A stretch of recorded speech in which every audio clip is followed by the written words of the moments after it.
Hi friends, golden ಏಡಲ್ ಚಾನಲ್ಗೆ ಸ್ವಾಗತ. ನಿನ್ನೆ ಹೇಳಿರೋ ಹಾಗೆ ಪೇಪರ್ ವರ್ಕ್ ತೋರಿಸ್ತೀನಿ ಅಂತ ಹೇಳಿದ್ನಲ್ವ, ಪೇಪರಲ್ಲಿ ಸ್ಟಿಚ್ ಮಾಡೋದು. ಅದಕ್ಕೆ ಇದು ಝೆರಾಕ್ಸ್ ಅಂಗಡಿಗೆ ಹೋಗಿ ಕೇಳಿದ್ರೆ ಕೊಡ್ತಾರೆ. ಟೈಲರು ಪ್ರಾಕ್ಟೀಸ್ ಮಾಡೋಕ್ಕೆ ಶೀಟ್ ಬರುತ್ತಲ್ವ, ಅದನ್ನು ಕೇಳಿದ್ರೆ ಅವ್ರು ಕೊಡ್ತಾರೆ. ನೋಡಿ, ಶೇಪ್ಗಳು ಈ ಥರ ಇರುತ್ತೆ. ಫಸ್ಟ್ನೇದಾಗಿ ಸ್ಟ್ರೈಟ್ ಲೈನು ಮತ್ತು ಸ್ವಲ್ಪ ಬೆಂಡಾಗಿರೋದು ತೋರಿಸ್ಬೇಕು, ಬೆಂಡಾಗಿರೋದು ಮಾಡಬೇಕು. ಅದಾದಮೇಲೆ ಈ ಥರ ಇರುತ್ತೆ. ಮತ್ತು ನೆಕ್ಸ್ಟು ಈ ಥರ ಸ್ಟ್ರೈಟ್ ಹೋಗಿ ಹಿಂಗೆ ಟ್ರಯಾಂಗಲ್ ಶೇಪಲ್ಲಿರುತ್ತೆ, ಸ್ವಲ್ಪ ಈ ಥರ ಶೇಪು. ಮತ್ತು ಇದು ನೋಡಿ ಏಯ್ಟ್ ಥರ ಇರುತ್ತೆ, ಈ ಥರ ಶೇಪು. ಮತ್ತು ಇದು ಸರ್ಕಲ್ಲು. ಮತ್ತು ಲಾಸ್ಟ್ನೇದಾಗಿ ಈ ಥರ.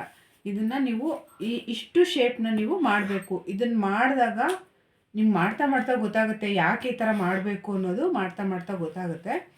ಯಾಕೆಂದರೆ ಇಲ್ಲಿಂದ ಹಿಂಗೆ ಟರ್ನ್ ಮಾಡಬೇಕಲ್ವ, ಇದನ್ನು ಕಂಟ್ರೋಲ್ ಇದ್ದರೆ ಮಾತ್ರ ಈ ಥರ ಟರ್ನ್ ಮಾಡೋಕ್ಕಾಗೋದು. ನೀವು ಫಸ್ಟು ಕಂಟ್ರೋಲ್ ಕಲ್ತ ಮೇಲೇ ಇದು ಮಾಡಬೇಕಾಗತ್ತೆ.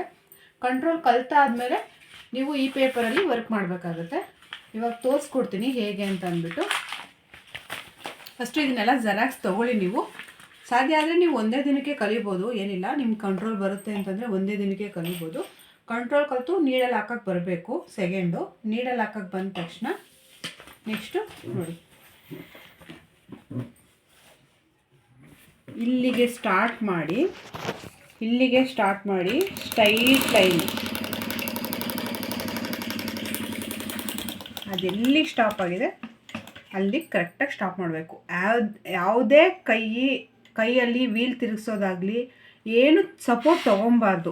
ನೀವೊಂದು ಗಾರ್ಮೆಂಟ್ಸಲ್ಲಿ ಮಾಡಬೇಕು ಅಂದರೆ ಸ್ಟಾರ್ಟಿಂಗ್ ಅವರು ನನಗೆ, ಅಂದರೆ ನಾನು ಗಾರ್ಮೆಂಟ್ಸ್ ಸ್ಟಾರ್ಟಿಂಗ್ ಸೇರಿದಾಗ ನನಗೆ ಹೇಳ್ಕೊಟ್ಟಿದ್ದ ಪ್ರಕಾರ ಇದನ್ನು ನನಗೆ ಹೇಳ್ಕೊಟ್ಟಿದ್ದು. ಸ್ಟಾರ್ಟಿಂಗ್ ನಾನು ಗಾರ್ಮೆಂಟ್ಸ್ ಸೇರಿದಾಗ ನನಗೆ ಈ ಪೇಪರ್ ವರ್ಕ್ ಮಾಡಿಸಿ ಫಸ್ಟು ನಾನು ಇವಾಗ ನಿಮ್ಗೆ ಏನೇನು ಸ್ಟೆಪ್ ಹೇಳ್ಕೊಡ್ತಿದ್ದೀನಿ ಪ್ರತಿಯೊಂದು ನನ್ನ ಗಾರ್ಮೆಂಟ್ಸಲ್ಲಿ ನನಗೆ ಹೇಳ್ಕೊಟ್ಟಿರೋ ಸ್ಟೆಪ್ಗಳು ಹೇಳ್ಕೊಟ್ಟಿದ್ರು. ಅದನ್ನು ನಾನು ಪ್ರತಿಯೊಂದು ಅವ್ರು ಹೇಗೆ ನನಗೆ ಹೇಳ್ಕೊಟ್ಟಿದ್ದಾರೋ ಅದೇ ಸ್ಟೆಪ್ನ ನಾನು ನಿಮ್ಮ ಮುಂದೆ ತರ್ತಾಯಿದ್ದೀನಿ. ನೋಡಿ, ಇಲ್ಲಿ ಸ್ಟಾಪ್ ಆಯಿತಾ. ನೆಕ್ಸ್ಟು ಮತ್ತೆ ತಿರ್ಗಾ ಇಲ್ಲಿಂದನೇ ಸ್ಟಾರ್ಟ್ ಮಾಡಿ. ಒಂದು ಸ್ವಲ್ಪನೂ ಆ ಕಡೆ ಈ ಕಡೆ ಹೋಗಬಾರ್ದು, ಯಾವುದೇ ಕಾರಣಕ್ಕೂ ಅಷ್ಟೇ ಆ ಕಡೆ ಈ ಕಡೆ ಹೋಗಬಾರ್ದು. ನೋಡಿ ಒಂದು ಸ್ವಲ್ಪನೂ ಅದು ಎಲ್ಲಿದೆ ಅಲ್ಲೇ ಸ್ಟ್ರೈಟ್ ಲೈನೇ ಬಂದಿದೆ. ನಾನು ಯಾವುದೇ ವೀಲ್ ತಿರುಗಿಸಿಲ್ಲ, ಕೈಯಿಂದ ವೀಲ್ ಸಹಾಯ ತೊಗೊಂಡಿಲ್ಲ, ಪ್ರತಿಯೊಂದು ಏನೂ ಮಾಡಿಲ್ಲ. ಅದು ಹೆಂಗಿದೆ ಹಂಗೆ ಸ್ಟಿಚ್ ಮಾಡ್ತಾಯಿದ್ದೀನಿ. ನೀವು ಅಷ್ಟೇ ಆದಷ್ಟು ತುಂಬ ಹತ್ರ ಹಿಡ್ಕೊಳ್ಳೋಕೆ ಹೋಗಬೇಡಿ, ಸ್ವಲ್ಪ ದೂರದಿಂದನೇ ಮಾಡಿ ಸ್ಟಾರ್ಟಿಂಗು.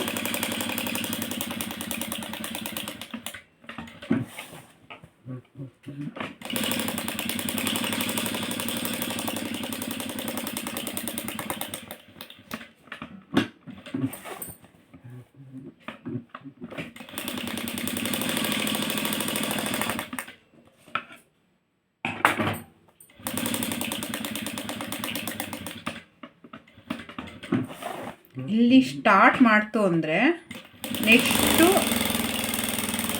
ಇಲ್ಲಿಗೆ ಎಂಡ್ ಮಾಡಬೇಕು. ಸ್ಟಾರ್ಟ್ ಮಾಡಿದ್ರೆ ಇಲ್ಲಿಗೆ ಎಂಡ್ ಮಾಡಬೇಕು ಕರೆಕ್ಟಾಗಿ. ಅಲ್ಲಿವರೆಗೂ ನೀವು ಸ್ಟಾರ್ಟ್ ಮಾಡಬೇಕು. ನಿಮ್ಮದು ಅಕಸ್ಮಾತು ಬಂದಿಲ್ವಾ, ಪುನಃ ಇನ್ನೊಂದು ಪೇಪರ್ ತೊಗೊಂಡು ಸೇಮ್ ಮಾಡಿ. ಇವಾಗ ನಾನು ಹೇಗೆ ಮಾಡಿದೆ ಸೇಮ್ ಮಾಡಿ. ನಿಮಗೆ ಬರೋವರೆಗೂ ಇದೇ ಪೇಪರೇ ಮಾಡಬೇಕಾಗತ್ತೆ. ಒಂಚೂರು ಆ ಕಡೆ ಈ ಕಡೆ ಹೋಯ್ತು ಅಂದರೂ, ಇಲ್ಲ ನೀವು ಜೆರಾಕ್ಸ್ ತೊಗೊಳಕ್ಕಾಗಿಲ್ಲ ಅಂದರೆ ಒಂದು ಪೇಪರ್ ತೊಗೊಂಡು ನೀವು ಒಂದು ಸ್ಕೇಲಲ್ಲಿ ಸ್ಟ್ರೈಟ್ ಲೈನ್ ಹಾಕ್ಕೊಂಡು ಕೂಡ ಮಾಡ್ಬೋದು. ಜೆರಾಕ್ಸೇ ತೊಗೋಬೇಕು ಅಂತೇನಿಲ್ಲ, ಒಂದು ಪೇಪರಲ್ಲಿ ನೀವೇ ಕೈಯಲ್ಲಿ ಬರ್ಕೊಂಡು ಕೂಡ ಮಾಡ್ಬೋದು. ಬಟ್ ಈ ಥರ ಬರಬೇಕು ನಿಮಗೆ. ಸ್ಟಾರ್ಟ್ ಮಾಡಿ ಎಂಡಿಂಗ್ ತನಕನೂ ಸೇಮ್ ಲೈನೇ ನಿಮಗೆ ಬರಬೇಕು. ಒಂದು ಸ್ವಲ್ಪನೂ ನೋಡಿ ಹಿಂಗೆ ಮಾಡ್ತಾ ಹಿಂಗೆ ಹೋಯ್ತು ಅಂದ್ರೂ ಅದು ಆಗಲ್ಲ. ನಿಮ್ಮ ಕಂಟ್ರೋಲ್ ಬಂದಿಲ್ಲ ಅಂತ ಅರ್ಥ. ನೋಡಿ, ಹಿಂಗೆ ಮಾಡ್ತಾ ಹಿಂಗೇನಾದರೂ ಹೊಂಟೋಯ್ತು, ಇಲ್ಲ ಸರಿ ಬಂದಿಲ್ಲ ಅಂತಂದರೆ ನಿಮ್ಮ ಕಂಟ್ರೋಲ್ ಇನ್ನೂ ನೀವು ಕಲ್ತಿಲ್ಲ ಅಂತ. ಮತ್ತೆ ನೀವು ಕಂಟ್ರೋಲ್ ಕಲಿಬೇಕಾಗುತ್ತೆ. ಕಂಟ್ರೋಲ್ ಕಲಿತೆ ಇದು ಮಾಡಬೇಕಾಗತ್ತೆ. ನಿಮಗೆ ಇದು ಫಸ್ಟ್ ಪೇಪರ್ ನೀವು ರೆಡಿ ಆಗಿದ್ದೀರಾ, ಇದೆಲ್ಲ ಕ್ಲಿಯರ್ ಆಗಿದೆ ಅಂದರೆ ನಾನು ನೆಕ್ಸ್ಟು ಪೇಪರ್ ವರ್ಕಿಗೆ ಹೋಗ್ತೀನಿ. ಇವತ್ತಿಗೆ ಇಷ್ಟು ವಿಷಯ ಹೇಳ್ಕೊಟ್ಟಿದ್ದೀನಿ. ನಿಮ್ಗೆ ಇಷ್ಟ ಆಯಿತು ಅಂದ್ಕೊಂಡಿದ್ದೀನಿ. ನಾನು ಕಲ್ತಿರೋದು ಗಾರ್ಮೆಂಟ್ಸಲ್ಲಿ ಪದ್ಮ ಮೇಡಮ್ ಹತ್ರ. ನಿಮಗೂ ಅದನ್ನೇ ಹೇಳ್ಕೊಡ್ತಾ ಇದ್ದೀನಿ, ಕಲಿತೀರಾ ಅಂದ್ಕೊಂಡಿದ್ದೀನಿ. ನಿಮ್ಗೇನಾದರೂ ಇಷ್ಟ ಆಯಿತು ಅಂತಂದರೆ, ನಾನು ಹೇಳ್ಕೊಡ್ತಾ ಇರೋದು ನಿಮ್ಗೆ ಇಷ್ಟ ಆಯಿತು ಅಂದರೆ ನನ್ನ ಚಾನಲ್ನ ಸಬ್ಸ್ಕ್ರೈಬ್ ಮಾಡಿ. Thank you.